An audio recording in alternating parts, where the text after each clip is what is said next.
हर हर महादेव। नमस्कार। आज हम एक ऐसे विषय पे परिचर्चा करेंगे जो आजकल बड़ा छाया हुआ है, और जिस विषय को लेकर के आजकल हम सब लोगों की जो सनातनी लोग हैं उनकी गतिविधियां बढ़ी हुई हैं। नारायण कुंभ का मेला चल रहा है और कई चीजें वहां से छन करके निकल आ रही हैं सोशल मीडिया पे, इलेक्ट्रॉनिक मीडिया पे। बड़ी चीजें ऐसी आ रही हैं कि जो मन को आह्लादित भी करती हैं। कुछ चीजें ऐसी आ रही हैं जो अ, कई अर्थों में आधुनिकता के साथ सनातन धर्म का सामंजस्य भी दिख रहा है। बड़ा मेला लगा हुआ है नारायण, बहुत बड़े परिक्षेत्र में मेला लगा हुआ है। बहुत सारे पंडाल लगे हुए हैं। बहुत बड़ी व्यवस्था सरकार को करनी पड़ती है। इस मेले में कुछ एक ऐसी बातें देखने को मिल रही हैं कि एक तरफ जहां लोग भिन्न भिन्न मुहूर्तों पे होने वाले स्नानों को लेकर के उत्साहित है, मेला क्षेत्र का जो अ, अपना आकर्षण है वो भी अपने चरम पे है। और कुछ एक आकर्षण बड़े विचित्र हैं। एक तो नागा साधुओं का आकर्षण, दूसरा कुछ ऐसे लोग जो मेले में बहुत अनोखापन जिन्होंने दिखाया है। कुछ इसमें महिलाएं हैं, कुछ पुरुष हैं। बड़ा ही सुंदर वातावरण बना हुआ है। लेकिन एक चीज है कि वास्तव में धर्म के रूप में समाज का व्यक्ति क्या चाहता है। जो भोगवादी लोग हैं उन्होंने अपने लिए वहाँ कुछ चीजें ढूंढी, और जो योगवादी हैं उन्होंने भी वहाँ अपने लिए चीजें ढूंढी हैं। सनातन धर्म का यही वैशिष्ट्य है। और ये जो मेला होता है, मेला एक ऐसा सामाजिक समन्वय है और सामाजिक आकर्षण है, या सामाजिक समूह, सामाजिक एक उत्साह है जो एक मेला आयोजित होता है। कुंभ का जो मेला है वास्तव में मेला कम और स्नान का ज्यादा स्वरूप है इसमें, कि स्नान का विधान है। नारायण, अधिकांशतः जो लोग हैं जो आध्यात्म के प्रति रुचि रखते हैं, उन लोगों का आकर्षण विधिवत नागा साधुओं पे है। और आप देखेंगे कि भिन्न भिन्न प्रकार के नागा साधुओं की गतिविधियां, भस्म लपेटे हुए, धुनी जलाई हुई, है ना, नग्न अवस्था में। तो ये भी एक बहुत बड़े समाज के लिए आकर्षण का विषय है। वास्तव में भारत का व्यक्ति तपश्चर्या को देखना चाहता है, और सदैव से सनातन धर्म तपश्चर्या को देखना चाहता है। तपश्चर्या देखने के लिए एक बहुत बड़ा जो सनातनी समाज है उसके लिए लालायित रहता है, किसी तपस्वी के दर्शन करने और किसी तपस्वी की सन्निधि प्राप्त करना, या किसी तपस्वी से वार्तालाप करना। लेकिन कुंभ में कई चीजें हैं। तपश्चर्या जिन लोगों के पास है उनके अधिकांश तो ऐसे वीडियो आ रहे हैं कि जैसे किसी पे चिमटे से मार रहे हैं, या किसी पे पत्थर के मार रहे हैं, किसी पे मिट्टी उलीच रहे हैं, किसी पे चिढ़ रहे हैं। ऐसे वीडियो भी जानबूझ करके कुछ प्रसारित लोगों के द्वारा किया जा रहा है। लोगों को इसका एंटरटेनमेंट हो रहा है। लेकिन अ, ये लोग ऐसे लोग हैं कि जो सनातन धर्म की चीजों को एक प्रकार से बदनाम करना है, और तपश्चर्या को लेकर के एक प्रकार का जो खौफ पैदा करना है वो भी इससे हो रहा है। कुछ एक लोग हैं जो लोग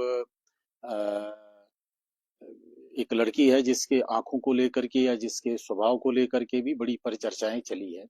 और एक और साध्वी थी जो मॉडर्न, जो कुछ अभिनेत्री टाइप की थी, वो भी जब आई तो बहुत सारे लोग उनके पीछे भी कैमरा लेकर के दौड़े। ये रंग है नारे, और इन रंगों को देख करके कई बार मन बड़ा श्रद्धा से अभिभूत हो जाता है। कई बार श्रद्धा को बड़ी चोट लगती है। एक चीज मुझे जो मैं समझा, और जो मुझे लगा कि आम व्यक्ति वास्तव में धर्म में भी ग्लैमर चाहता है, और धर्म में एक तरफ वो तपस्या चाहता है, एक तरफ वो ग्लैमर चाहता है। ये बड़ा विचित्र संयोग है। और इसको लेकर के भविष्य की जो चिंताएं हैं, या भविष्य का जो भाव है, वो भाव बड़ा पेचीदा लग रहा है, बड़ा उलझा हुआ सा लग रहा है। एक लड़का है, जो लड़का बम्बई से आईआईटी करके निकला है, वो बहुत ज्यादा प्रचारित हुआ। वास्तव में होता क्या है कि सनातन धर्म में आधुनिक शिक्षा का कोई भी मोल नहीं होता है, और लोग समझते हैं कि जो बहुत ज्यादा पढ़ा लिखा है उसको ही सनातन धर्म की बातें समझ में आएंगी, पर वास्तविकता ये नहीं। बल्कि मैंने ये देखा, और मेरे जीवन में ये बहुत गहरा अनुभव रहा है। जब से मैंने ये यात्रा शुरू की, अपने आध्यात्म की यात्रा शुरू की, तब से मुझे लगा कि जो लोग ज्यादा पढ़े लिखे हैं, उन लोगों ने धर्म का बहुत ज्यादा नुकसान किया है, क्योंकि वो लिबरल बहुत जल्दी हो जाते हैं। और जो ये अंग्रेजी पढ़ने वाले या ऐसे लोग होते हैं, इन लोगों में बहुत कम लोग ऐसे हैं कि जो परंपरागत या गुरु परंपरा से प्राप्त ज्ञान, जो जो परंपरा है, उस ज्ञान परंपरा को दृढ़ता से मान पाएंगे। ये बड़ा कम होता है। और ये लोगों को, जैसे पढ़ा लिखा व्यक्ति है, पढ़ा लिखा साधु है, तो उसको एक फेम मिलता है कि जी वो अमुक इतने पढ़े लिखे हैं और इतने उनका अध्ययन है, और ऐसे ऐसे करके वो छोड़ करके आए। नारायण, इसमें आश्चर्य करने की बात नहीं है।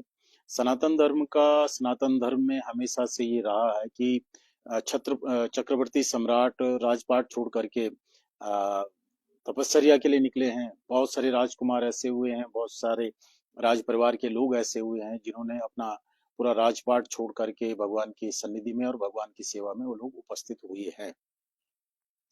और ये ऐश्वर्य की बात मैं आपको बता रहा हूँ। अब रही बात है कि कोई जो है पढ़ा लिखा व्यक्ति उस धर्म मार्ग में न जाए, इसके लिए समझ लीजिए कि एक प्रकार का आश्चर्य व्यक्त करना करना बहुत गर्हित कर्म है, और गर्हित भी बात है। गर्हित का मतलब बहुत गलत बात है ये। अच्छी बात ये नहीं मानी जा सकती है। ये आध्यात्म है नारायण। बहुत सारा पढ़ा लिखा हो या चाहे अनपढ़ हो, किसी की भी अगर कोई वास्तव में मानव जीवन के मूल्य को, मानव जीवन के मूल लक्ष्य को अगर कोई व्यक्ति समझता है, और समझ में उसकी आ जाती है, उसकी स्वाभाविक रुचि उस तरफ है ध्यान भजन आदि करने की, तो उसका स्वागत होना चाहिए। उसके मौन को, उसके एकांत को बनाए रखना चाहिए। नारायण, होता ये है कि, और एक चीज मैं आपको बड़ा विकट बात आपको बता रहा हूँ कि जैसे कोई साधु है या कोई साधक है, वो थोड़ी बहुत तपस्या करता है, तो समाज या दुनिया जो सनातनी है उसके यहाँ लाइन लगा लेते हैं। इसका परिणाम ये होता है कि उसकी साधना कभी भी पूरी नहीं हो पाती है, और वो कभी भी अपने चरम तक नहीं पहुंच पाता। ये बड़ा विकट है कि प्रसिद्धि का मिलना, या किसी प्रकार से उस व्यक्ति का प्रचार प्रसार होना, उसके साथ बहुत सारे भक्त बनना, ये ये बहुत ही अनर्थकारी होता है। समझ लीजिए कि उसकी जो साधना होती है, उस साधना का तहस नहस कर दी जाती है। और जो पढ़ा लिखा व्यक्ति, आधुनिक अंग्रेजी बोलने वाला व्यक्ति है, उस बेचारे की साधना तब बर्बाद हो जाती है, वो जब विदेश गमन वो कर जाता है, तब उसका मलेच्छत्व तो उसके जीवन में आ जाता है। मैंने बहुत सारे लोग देखे हैं ऐसे, कि जो लोग बहुत अच्छे पढ़े लिखे थे और बहुत अच्छे आधुनिकता के साथ डले हुए थे, वो साधु जब बनते हैं, या जब उनको आध्यात्मिक जगत में मठ मंदिर या कुछ बन जाते हैं, मंडलेश्वर आदि बन जाते हैं, वो अंग्रेजी जो सीखने का, अंग्रेजी जो है उसको, जो इंग्लिश भाषा है उसको उसको विदेश खींच ले जाती है। परिणाम ये होता है कि वो मलेच्छ राष्ट्रों में जा करके और विदेश गमन करके वो अपना जो सत्व था, वो सत्व सर्वथा नष्ट हो जाता है। उसका एक लक्षण, में उपलक्षण आपको बताऊंगा। जो परंपरागत जो आस्था है, परंपरागत जो ध्यान, जो उपासनाएं हैं, वो बहुत गूढ़ है और बहुत एकांतिक है। और जो ये अंग्रेजी बोलने वाले जो साधु आते हैं, और देवयोग से अगर वो ठीक ठीक गुरु परंपरा में नहीं है, उस बेचारा का जीवन से आकर्षण होता है विदेश गमन करना। और विदेश गमन करते ही उसके जीवन में इतना भयानक मलेच्छत्व आता है कि वो पॉपन शो, दूसरे को किस ढंग से बेवकूफ बनाना है, या विदेशी जो लोग सरल सीधे सरल होते हैं, उनको किस तरह से अपना डिवोटी बनाना है, उनसे कैसे अपनी भोग भोग सामग्रियां इकट्ठा करनी, इसकी कुशलता उसको आ जाती है। शब्दों का जो दाल पेल है, वो दाल पेल वो बढ़िया से जानता। फिर दूसरी चीज, आप देखना कि जो भी साधु, जो भी आ, साधक विदेश गमन किया होगा, उसके यहाँ उसके डिवोटी, उसके लोग कभी भी जो परंपरागत जो सनातनी धर्म के संस्कार विधि है, उनके प्रति वो आस्थावान रह ही नहीं सकता, रहता ही नहीं। चाहे यज्ञ याग आदि हो गया, चाहे जातिगत व्यवस्थाएं हो गई, या चाहे विधि निषेध हो गया, इनके प्रति उसका चित्त एकदम विकृत हो जाता है, और चित्त में एक अजीब किस्म की स्वतंत्रता वो ग्रहण करता है, जो स्वतंत्रता धर्म के लिए उपयुक्त नहीं होती है, धर्म मार्ग के लिए या साधना मार्ग के लिए उपयुक्त नहीं होती है। ऐसा मिलेच्छत्व मैंने अपने जीवन के प्रारंभिक साधना काल में देखा कि जो लोग विदेश गमन कर गए हैं अंग्रेजी के बल से, उन लोगों के यहाँ जो व्यवस्थाएं होती हैं वो सनातनी नहीं रह जाती हैं। असल में उनकी यहाँ की जो व्यवस्थाएं मैंने देखी, वो मलेच्छ व्यवस्थाएं बहुत अधिक होती हैं। आपने देखा होगा जो संस्थाएं विदेशियों से जुड़ी हुई हैं या विदेशी संस्कृतियों से जुड़ी हुई हैं, उनके यहाँ जो आचार व्यवहार हैं, वो आचार व्यवहार आप देखेंगे कि एकदम सनातन धर्म की जो परंपरागत व्यवस्थाएं उनके विपरीत होंगी। दूसरे ये है कि वो लोग कई संस्थाएं तो ऐसी हैं जो यीशु मसीह का जन्म दिवस मनाने लग गई हैं। तो ये सब इसलिए ये मलेच्छत्व इसको कहते हैं कि आप अपनी परंपरागत जो साधना पद्धतियां, उन पद्धतियों को आप नहीं बचा पाएंगे, क्योंकि आपका मस्तिष्क अब, आपका चित्त अब वो खो चुका, वो सतीत्व खो चुका, वो सत्व खो चुका जो सनातन धर्म के लिए विधिवत चाहिए।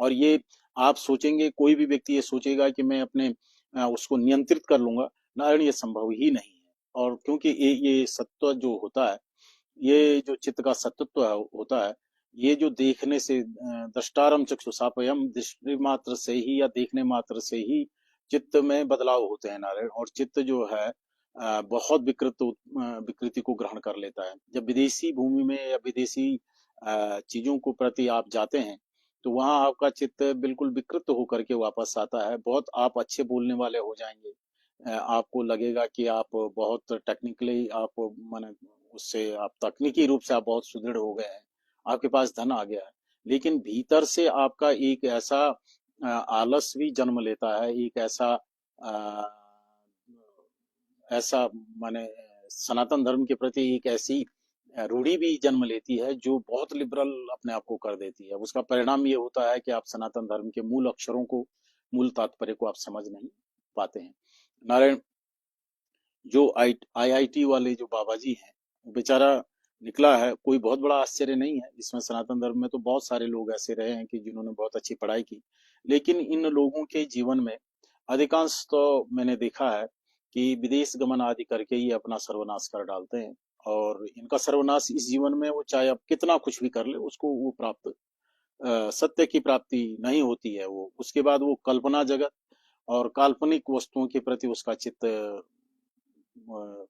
आकर्षित हो जाता है, और वो धर्म को उस नजरिए से नहीं देखता है, आस्था को उस नजरिए से नहीं देखता है, आध्यात्म को उस नजरिए से नहीं देखता है जिस नजरिए से सनातनी सनातनी देखते हैं। आप देखेंगे कि सनातन धर्म में जो पुराण की व्याख्याएं हैं, या जो उपनिषद की व्याख्याएं हैं, या जो वैदिक व्याख्याएं हैं, या जो स्मृतिगत व्याख्याएं हैं, तो जिन जिन जगहों पे जिन जिन चीजों पे ये विदेश गमन किए हुए साधु संतों ने व्याख्याएं की होंगी, या इन लोगों ने जब कहा होगा, तो वो इतना लिबरल कह दिया होगा उन्होंने कि उसको इतना माइल्ड कर देते हैं वो लोग।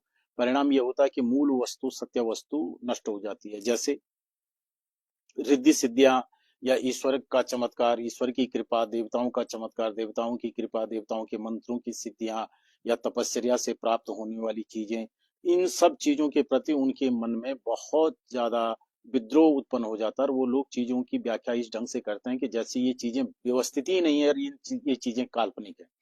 बहुत सारी जो लोग देखे होंगे जो सनातन धर्म में जिन लोगों ने परंपरागत जो संस्कृत विद्या है, या जो परंपरागत अध्ययन शैली है, उस अध्ययन शैली से हट करके जो आधुनिक अध्ययन शैली से जिन लोगों ने सनातन धर्म को देखा होगा, या जिन जो पढ़ते हैं, या जो विदेश गमन आदि करके आते हैं जो साधु लोग, उनके यहाँ आप देखेंगे कि चीजों को बहुत फैलाने का तो होता है, लोगों को इकट्ठा करने की विधा, लोगों को एकत्रित करने की विधा उनके पास विद्यमान रहती है, लेकिन मूलभूत जो साधन पद्धति है, मूलभूत जो ऐश्वर्य पद्धति है, या मूलभूत जो परंपरागत विधि निषेध की विधियां हैं, जिनसे वास्तव में धर्म और आध्यात्म की प्राप्ति होती है, उसके प्रति उन लोगों का चित्त जो है बहुत ज्यादा एकाग्र नहीं होता है, और बहुत ज्यादा वो लोग लॉयल भी नहीं होते हैं, और इसके प्रति उनके मन में आस्था भी नहीं होती है।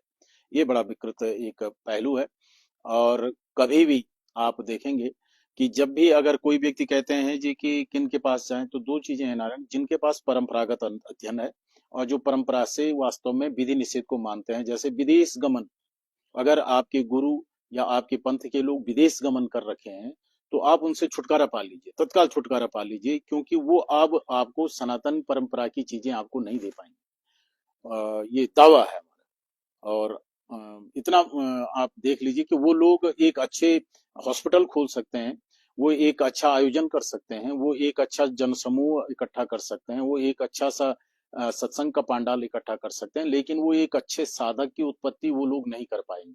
क्यों नहीं कर पाएंगे? क्योंकि उनके यहाँ वैभव के प्रति स्वाभाविक आकर्षण आ जाएगा, क्योंकि मलेच्छ राष्ट्र में जाकर के ये स्वाभाविक होता है कि जो भी साधु मलेच्छ राष्ट्र में गया, उसको वापस सनातनी साधु बनाना अत्यंत कठिन है, क्योंकि मलेच्छ राष्ट्र में गया हुआ साधु सदैव मलेच्छों के प्रति आकर्षित रहेगा, मलेच्छ संस्कृति के प्रति आकर्षित रहता है, मलेच्छ संस्कृति की नकल करता है, और मलेच्छों की तरह जीवन जीने के जो ऐश्वर्य संसाधन है, उन ऐश्वर्य संसाधनों के प्रति उसका स्वाभाविक आकर्षण होगा।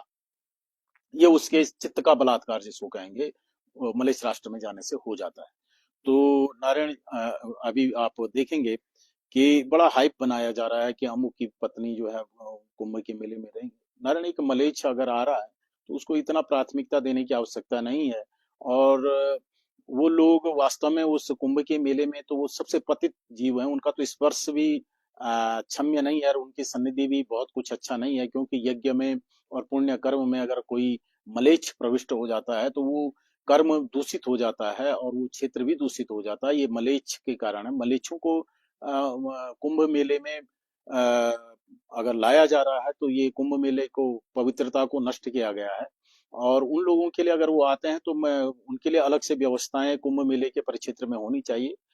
खैर, भारतवर्ष का साधु और भारतवर्ष का सन्यास, भारत सनातन धर्म बहुत विशाल हृदय भी अभी बन चुका है, और उसकी विशालता के भीतर वो सब लोग समा गए हैं।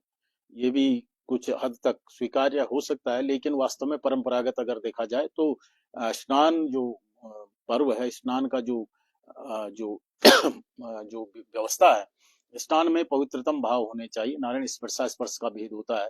मलेच्छ का प्रवेश कुंभ क्षेत्र में नहीं होना चाहिए। बहुत सारे साधु या बहुत सारे मीडिया के लोग मलेच्छों का वीडियो दिखा करके अपनी पीठ थपथपा रहे हैं। ये, खैर, ये गिरती हुई हमारी आध्यात्मिकता और गिरते हुए हमारे संस्कारों का एक प्रतिबिंबन है, प्रतिनिधित्व ये करता है। वास्तव में जो तीर्थ स्नान है, अ, वो तीर्थ, भगवती गंगा से एक बार पूछा कि माता, कि आप समस्त पापियों के पापों को धोती हैं, तो आप जब सब पापों को धोती हैं तो आप में पापमय भाव हो जाता है, तो आपके पापों को कौन धोता है? तो नारायण, भगवती ने कहा कि जो महापुरुष, संत महापुरुष, तपस्वी, भगवत निष्ठ और भगवान के प्रति नाम जप इत्यादि करने वाले जो महापुरुष होते हैं, वो जब उस जल को छूते हैं तो फिर वो जल पुनः पाप से नष्ट, पाप उसका सारा नष्ट हो जाता है और वो पुण्यमय हो जाता है। तो इस समय बहुत सारे तपस्वी, सिद्ध महात्मा, महापुरुष वहां आकर के स्नान कर रहे होंगे, तो उनकी सन्निधि से समस्त पाप क्षण भर में जल जाते हैं। तो ऐसा मान करके हम इस बात को रखते हैं। नारायण, एक दूसरी चीज ऐसा है कि वहाँ कुछ दो एक महिलाओं को बड़ा प्राथमिकता मिली। उनके जो शारीरिक सौष्ठव था, शारीरिक वैशिष्ट्य था, या शारीरिक आकर्षण था, उसको लेकर के बहुत सारा वायरल वो लोग हो रहे हैं। एक तरफ से देखना चाहें तो किसी का वायरल होना किसी प्रकार से आपत्तिजनक नहीं है, लेकिन एक धार्मिक अनुष्ठान में दो तीन चीजें दिखाना है, कि सुंदर सुंदर महिलाओं को दिखाना, या सुंदर सुंदर माइयों को दिखाना, या किसी की जटा को दिखाना, ये नारायण, आप समझ सकते हैं कि आप क्या चाहता है समाज। समाज नारायण तपस्या नहीं चाहता है। ये एक बड़ी विचित्र बात है। तपस्या देखने वहां लोग नहीं जाते हैं। वहां लोग, अधिकांशतः लोग वहां बस कुछ विकृति, किसी विकृति जो होती है, तो शारीरिक आकर्षण देखना ही है। तो नारायण, कुंभ मेले में आपको एक जगह जो है सुंदर लोगों के लिए आयोजन करना चाहिए, कि यहाँ सुंदर लोग आकर के स्नान करेंगे, ऐसी विधि बनानी चाहिए, ताकि आप बढ़िया से प्रचारित हो। तो नारायण, ये विकृतियां हैं, और इन विकृतियों को देख करके मन खिन्न होता है।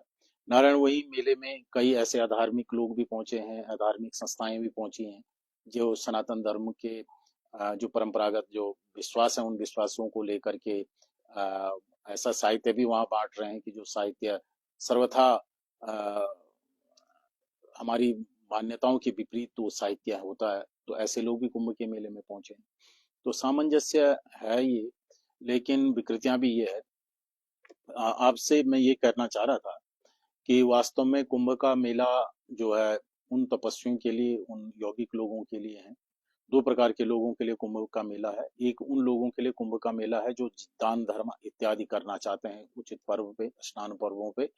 एक उन लोगों के लिए कुंभ का मेला होता है। दूसरा उन लोगों के लिए कुंभ का मेला होता है कि जो अपनी आध्यात्मिकता को, आध्यात्मिक जो उन्नतियां हैं, आध्यात्मिक उन्नतियों को एक दूसरे से शेयर करते हैं। इस समय कुंभ के मेले में अनेक अखाड़ों के साधु संत महापुरुष तपस्वी और अनेक अन्य जो लोग हैं, अखाड़ों से बाहर भी कई सारे संत और महंत लोग हैं, वो सब लोग एक साथ इकट्ठा होते हैं। तो इस समय मौका होता है कि आप सब लोगों से मिल करके उनके दर्शन स्पर्श इत्यादि या उनका प्रसादी आदि ग्रहण करके अपने जीवन को धन्य धन्य करते हैं।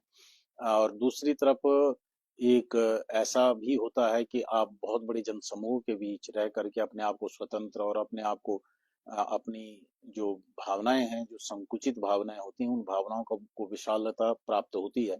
जब जनसमूह पूरा तरह धर्म में रंगा हुआ हो, अध्यात्म में रंगा हुआ हो और आस्था में रंगा हुआ हो, तो इसको देखना भी अपने आप में एक अतुलनीय और व्याख्या से बाहर जो शब्दावली जहाँ प्रवेश नहीं कर सकती है, इस प्रकार की इस प्रकार की व्यवस्था को आप जब देखते हैं तो मन में बहुत उत्साह और बहुत आनंद की उपलब्धि होती है। एक चीज है नारायण कि वास्तव में जो साधकता है, जो साधनता है, जो साध्य विषय है, वो कुंभ के मेले में उसका भी नजारा दिखता है कि देखिए आप कोई साधु हैं जिन्होंने, जो खड़ेश्वरी हैं, कई कोई 12 वर्ष से, कोई 20 वर्ष से खड़े खड़े ही भगवान नाम जप कर रहे हैं। कई ऐसे संत हैं कि जो एक ऊर्ध्वबाहु बन करके तपस्या कर रहे हैं। ये ऊर्ध्वबाहु रह करके, ऊर्ध्वबाहु का मतलब एक हाथ खड़ा करके रहने की विधा और रहने का जो तपस्या, ये पुराणों इत्यादियों में भी बहुत सारे असुरों ने भी ऐसी तपस्याएं की हैं और राजाओं ने भी ऐसी तपस्याएं की हैं कि एक हाथ खड़ा करके भगवान की प्रसन्नता के लिए तपस्या की है। ऐसे संतों को भी आप कुंभ के मेले में देख रहे हैं। लेकिन आपने एक चीज और नोट की होगी कि जो भी वहां तपस्वी होगा, उसी को लेकर के, कैमरा लेकर के आप वहां चले जाते हैं, इंटरव्यू आप लेने जाते हैं। उन बेचारों की जो एकांत होता है, उन बेचारों का जो स्थैर्य होता है, वो जो अपनी तपस्या कर रहे हैं, उनको जाकर के आप इंटरव्यू लेते हैं, उन लोगों को आप चिढ़ा देते हैं। क्योंकि तपस्या करते हुए आप अनाप शनाप जब प्रश्न करते हैं, अनाप शनाप जब, क्योंकि आपको तो कौतूहल है, आप जानना सिर्फ इसलिए चाहते हैं क्योंकि आपको सिर्फ कौतूहल है। आपको जान करके कोई तपस्या नहीं करनी है, या आपको जान करके कोई भोग विराग से उपरति होकर के आपको भी ऊर्ध्वबाहु तो नहीं बनना है, या आपको खड़ेश्वरी तो नहीं बनना है। आपको सिर्फ कौतूहल है, और आपका कौतूहल किसी के लिए इतनी पीड़ा देता है और इतना क्रोध देता है कि वो बेचारा अपने आसन से वो हिल करके वो आपके पीछे भाग पड़ता है। ऐसे दृश्य भी आप कुंभ के मेले में, ऐसे वीडियो भी आप देख रहे होंगे। तो ये छोचरापन जो सनातन धर्म में है, ये सनातनियों के बीच आ गया। ये छोचरापन नारायण बहुत जगह पीड़ा देता है। जो दूर दराज क्षेत्रों में रह रहे साधक हैं, उनको भी ये छोचरापन बहुत पीड़ा देता है, और कुंभ के मेले में तो पीड़ा दे ही रहा है, आप स्पष्टता देख रहे हैं। ये पीड़ा, अगर कोई साधु संत अगर एकांत में रहता है, समाज से वो कट करके रहता है, तो उस बेचारे को या तो जीना हराम कर देंगे, उसके खिलाफ, उसके विपरीत ऐसी ऐसी बातें समाज में प्रसारित करेंगे कि लोग उससे भयाक्रांत रहेंगे। या आप उसको जा करके उसके प्रति इतनी नेगेटिव और नकारात्मक विचारधारा रखेंगे कि जब भी आप उसके समक्ष जाएंगे, तो आप उन्हीं नकारात्मक विचारधारा के आधार पे वहां अपना प्रश्न पूछ बैठेंगे। तो परिणाम क्या होता है कि न तो वो बेचारा सुखी से रहता है जो साधु है, और न तो आप ही सुखी से प्रश्न का उत्तर ले जाओ, आपके हृदय में अविश्वास उत्पन्न हो जाता है। तो ये चीजों से बचें, क्योंकि अगर आपने वास्तव में उस क्षेत्र में जाना है, तो तब आप प्रश्न पूछें, तब आप प्रश्न पूछने के लायक हैं। लेकिन कुतूहल वसात आप किसी साधु संत के पास जा रहे हैं और कुतूहली में पूछते हैं कि जी आप क्या करते हैं, क्या साधना करते हैं, क्या है, ये आपका कौतूहल है, तो साधु समझ जाता है कि ये आप सिर्फ बकवाद करने के लिए, या बकवाद मतलब बक एक पक्षी है जो चाव चाव चाव चाव करता रहता है, डक जिसको कहते हैं। आपने देखा होगा डक जो है टाव टाव टाव टाव बोलता रहता है। तो वो बक न करें, बक न बने। आप कुंभ के क्षेत्र में जाएं तो गंभीरता को उसके एब्जॉर्ब करें, गंभीरता को आप उसके स्वीकार करें, उसको अवशोषित करें, उसको देखें, उसको समझें।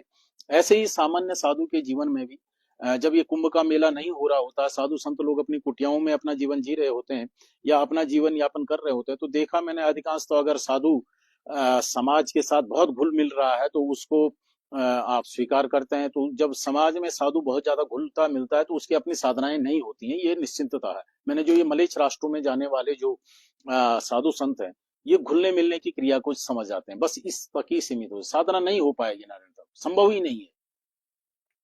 एकांत में साधु का रहना समाज के लिए भी हितकर है, और साधु की अपनी जो परंपरागत जो साधना उपासना पद्धति है वो भी, साधु एकांत में रहे और कुछ भी साधना न करे तो भी उसकी साधना मानी जाती है, तो भी वो साधक है वो। और अगर वो व्यक्ति एकांत में रहता साधु, तो नारायण उसके प्रति इतनी विकृत बातें, इतनी हीन बातें और इतना द्वंद्वात्मक बातें आप प्रसारित करेंगे कि उस व्यक्ति का नकारात्मक चरित्र बन जाता है। खैर, ये नकारात्मक बनना भी भगवान की कृपा है।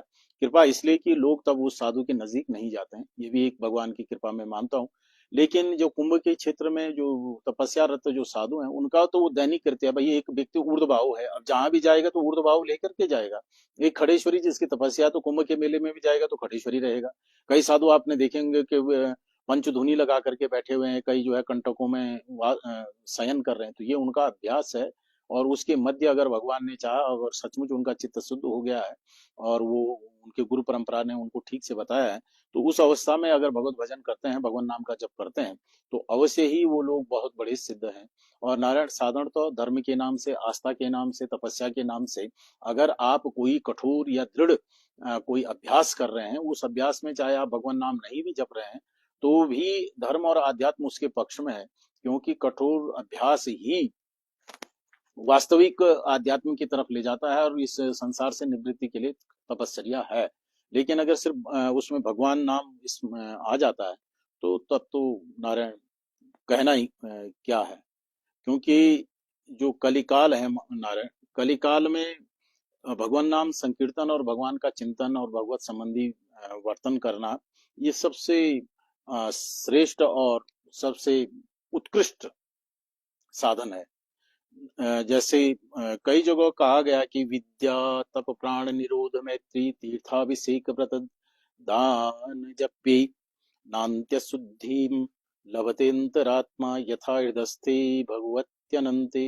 नारायण, इसका मतलब ये हो गया, विद्या हो, तप हो, प्राण निरोध मतलब प्राणायाम हो, मैत्री हो, तीर्थों में जाकर के स्नान करना हो, या अन्य जो कोई कृत्य है, इनसे हृदय की शुद्धि नहीं होती है। हृदय की शुद्धि तभी होती है जब आप हृदयस्थ ईश्वर को कर लेते हैं, हृदय में आप ईश्वर का जप करते हैं, हृदय में भगवान का नाम जप करते हैं।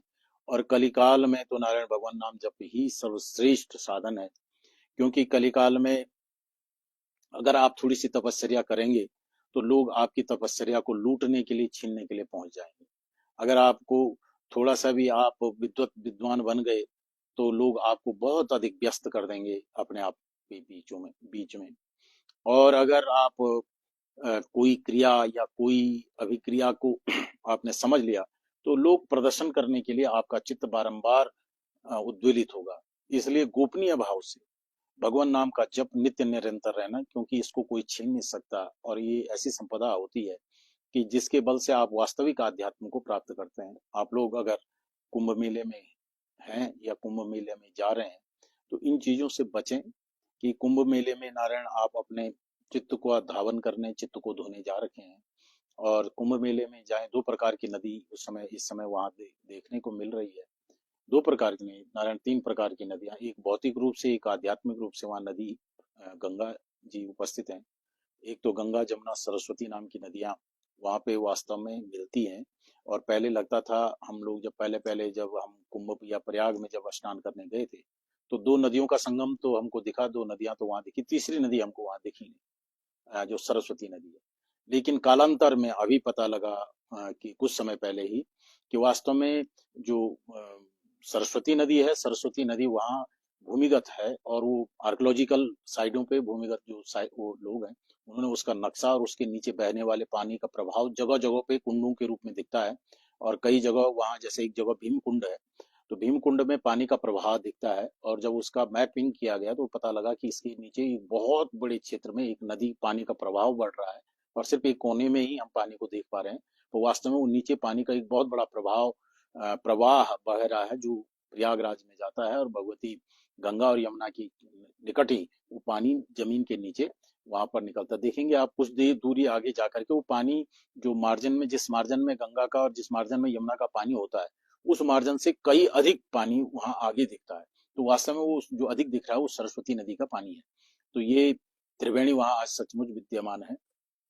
और दूसरी दूसरी त्रिवेणी होती है नारायण के वहाँ तपस्या एक आती है, एक भक्तों का भाव वहाँ वो आप देखने को मिलेंगे। और कुछ ज्ञानी लोग, दानदाता लोग जो वहाँ दान कर रहे हैं, तो इसकी भी वहाँ त्रिवेणी देखेंगे कि लोग किस प्रकार से अपने अलौकिक जो साधन है, उन साधनों को समाज के हित में या साधु संतों तपस्या के हित में, धर्म के हित में ब्राह्मणों को या साधु संतों को दान दे रहे होते हैं।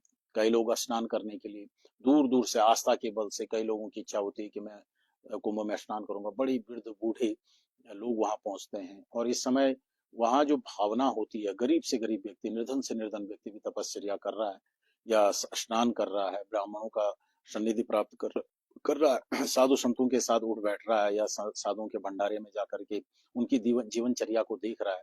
जो उनका कौतूहल है या उनकी जो जानने की इच्छा है, वह एक से बढ़कर के एक साधक गुप्त रूप से या स्थायी रूप से या प्रकट रूप से वहां आपको साथ देखने को मिलेंगे। तो इन सब का आनंद वहां जाकर के लीजिए और कुछ चीजों से बचिए कि वहां जो साधु संतों का ऐश्वर्य प्रकट दिखता है आपको, उसको वास्तविक न समझें। क्योंकि वो, मैंने आपको कहा कि वो समाज के संसर्ग के कारण उत्पन्न होने वाला दोष है। और उस दोष को इसलिए न माने क्योंकि अगर कुछ लोग होते हैं, जो लोग ऐश्वर्य को देख करके ही आकर्षित होते हैं। समाज का एक बहुत ऐसा हिस्सा है कि जो लोग बहुत अच्छा माने जो व्यवस्थित चीजें हैं, उन व्यवस्थित चीजों के प्रति ही उनके हृदय में आस्था या वहां जाने का उनके मन में भाव होता है। तो और कुछ लोग ऐसे होते हैं कि जो त्याग तपस्या देख करके आकर्षित होते हैं। जो मैंने देखा कि जो ऐसे राष्ट्रों में या ऐसे क्षेत्रों में रहते हैं, भारतवर्ष के ऐसे भूभाग में रह रहे हैं कि जहाँ संसाधनों की कमी है और जहाँ संसाधन कम है, तो वहाँ का व्यक्ति स्वाभाविक रूप से तपस्या को त्याग के रूप में देखता है कि उसको त्यागी लोगों के प्रति आकर्षण होता है, वैभव वाले लोगों के प्रति उनके मन में आकर्षण नहीं होता है। ये इसलिए हो रहा है क्योंकि जिस प्रकार की परिस्थितियां आपकी होती हैं, उसी के प्रकार के साधुओं को भी आप दर्शन करते हैं। अगर जो ऐसे लोग हैं उनके यहाँ अगर कोई वैभवशाली साधु संत देखें, उनके मन में आस्था नहीं होती है। क्यों नहीं होती है? क्योंकि उसकी जो अपनी व्यक्तिगत परिस्थितियां हैं या जो अपनी व्यक्तिगत स्थितियां हैं, उन स्थितियों को लेकर के वो साधु का भी आकलन करता है। और जिनके यहाँ वैभव होता है, जो लोग बहुत वैभवशाली जीवन जीते हैं, तो वो उन्हीं साधुओं के प्रति आकर्षित होते हैं जो इनके यहाँ वैभव होता है।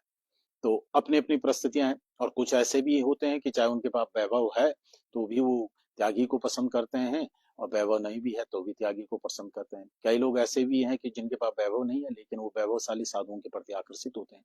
तो नारायण ये मिला जुला हिस्सा है। इसलिए मनोभावों को लेकर के और अपने जो आपने एक पैमाना फिक्स किया है, उस पैमाने को घर पे रख करके आए, और उस पैमाने को घर पे ही छोड़ दें या घर पे टांग दें किसी की कुंडी पे, और तब कुंभ के मेले में जाएं। और वहां अपने पैमानों से न तो साधु संतों को देखें, न तो वहां अपने पैमानों से किसी प्रकार के लोगों को देखें। वहां सिर्फ धर्म और आध्यात्म के जो पैमाने हैं उसको लेकर के जाएं, स्नान ध्यान करें, साधु संतों को नमन करें और उनका ध्यान भजन करें। और इन चीजों से बचें कि किसी का वीडियो वायरल हो रहा है तो उस चीज के आकर्षण से वहां आप पहुंच रहे हैं, या किसी महिला का, या ये नारायण विकृतियां हैं। और ये विकृतियां वास्तव में कुंभ का उद्देश्य नहीं है इन विकृतियों का प्रचार प्रसार होना। और इन विकृतियों को देख करके वहां कुंभ में जाना आपको ज्यादा उचित नहीं है। कुंभ में जा रहे हैं, आप किसी की तपस्या देखने जा रहे हैं, तो देखें और सनातन धर्म का जो विशिष्ट भाव है, उस विशिष्ट भाव को देख करके आप भी अनुग्रहित हुए। नारायण, कली में अनेक दोष हैं और एक महान गुण है, कीर्तनादेव की कृष्णस्य मुक्त संगम परमम रजे। भगवान कृष्ण का भजन, भगवान नाम का जप, इसको करने से ही समस्त त्रिवेणी का स्नान हो जाता है, समस्त कुंभ का स्नान हो जाता है। तो भगवान नाम की सरिता में भी आप गोता लगाएं और भगवान नाम का जप करते रहें। तार्किक बनना अच्छा है, लेकिन तर्क वहीं तक सीमित रखें कि जहां तर्क अनास्था की तरफ मुड़ने लगे, जहां तर्क अनावस्था की तरफ मुड़ने लगे, तो वहां से आपको बचना है।